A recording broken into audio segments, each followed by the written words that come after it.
The Diary of a UK GP, Episode 1.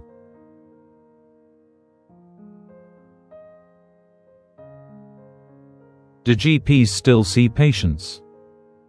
You've probably seen videos making fun of GP surgeries, suggesting that we don't see patients anymore.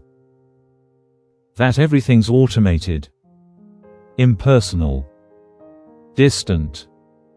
And judging by the comments under those videos, a lot of people agree. GPs don't want to see patients. It's impossible to get an appointment. They just hide behind phone calls. So let's talk about that. Here's the truth. GPs do still see patients. Every single day. But how we see them has changed. And it changed for a reason.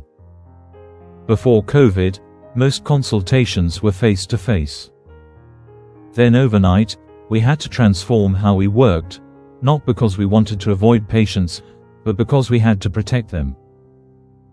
We were seeing vulnerable elderly patients, cancer patients, immunosuppressed patients. Waiting rooms could not stay crowded. So we adapted.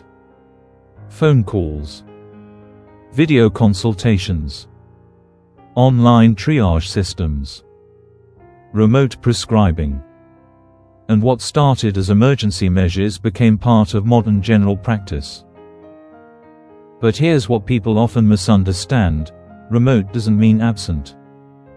Telephone doesn't mean uncaring. Triage doesn't mean avoidance. It means prioritization. Every day in a typical GP surgery, we might receive 200 to 300 calls, dozens of online forms, prescription requests, blood test results, hospital letters, safeguarding concerns, urgent add-ons, and that's before we even start clinic. Now imagine trying to decide, safely, who needs to be seen in person today, who can be managed over the phone, and who needs urgent hospital care. That decision isn't random.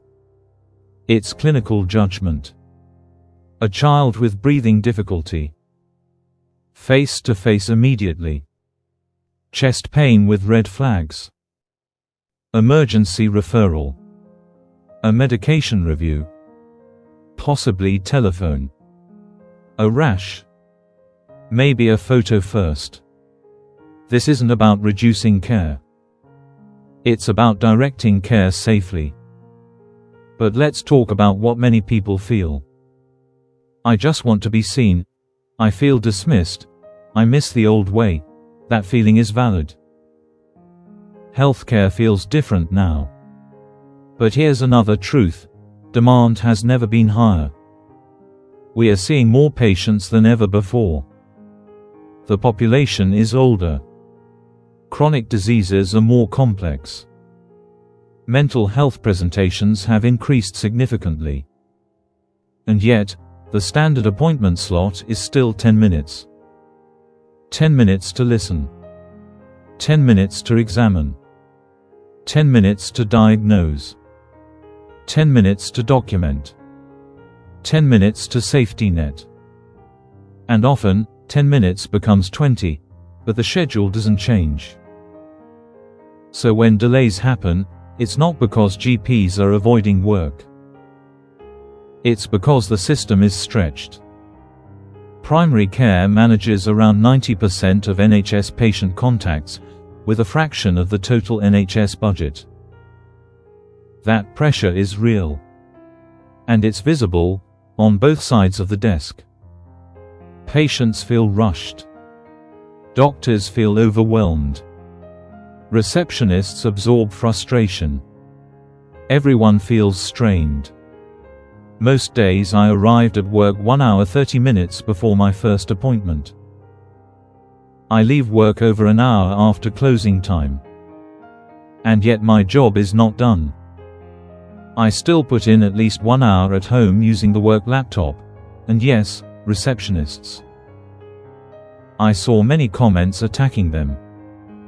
But here's something important. They are not there to block you. When they ask what the problem is, it's not to invade privacy. It's to prioritize urgency.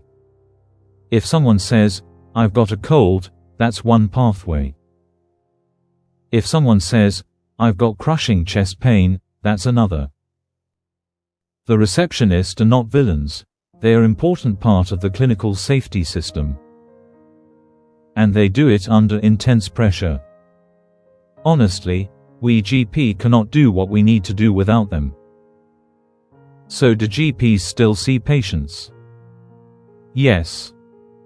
We see patients in person. We see patients over the phone. We see patients through messages and results and follow-ups. We see complexity. We see anxiety. We see loneliness. We see fear. We see more than you think. But the way we deliver care has evolved. General practice today is not the same as it was 10 years ago. But the heart of it hasn't changed. We are still here. Still listening. Still making difficult decisions. Still carrying clinical responsibility long after the clinic ends. If you've ever felt unseen or unheard, I'm not dismissing that experience. But I want you to understand the full picture. Behind every "no appointment available" is triage. Is risk balancing. Is prioritization. Is safety. This is the diary of a UK GP. Not to argue. Not to defend. But to open the curtain a little.